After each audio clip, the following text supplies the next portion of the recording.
కృంగిపోయావా? నిరాశలోకి వెళ్ళావా? నిరుత్సాహపడ్డావా? మనుషుల మాటలు గాయాలు చేసినాయా? పట్టించుకుంటే గాయాలు ఎక్కువ అవుతాయి, దులిపై మానిపోతాయి. అర్థమైందా? గాయాలకు వెళ్ళి కాదు, గాయాలను గేయాలుగా మార్చే యేసు వైపు చూడు. స్తోత్రం, హల్లెలూయా.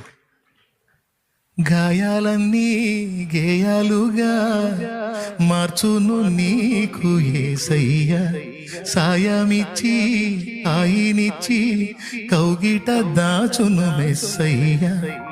నా గాయాలన్నీ గేయాలుగా మార్చాడు, అందుకే ఆ పాట పాడుకున్నా, అనుభవించే పాడుకున్నా. నీ జీవితంలో కూడా నా తండ్రి అలాంటి కార్యాలు చేస్తాడు. నమ్మో, విశ్వసించు. చేయకపోయినా పర్వాలేదా? అవసరమైతే ఆ శ్రమలు అలా కంటిన్యూ అయినా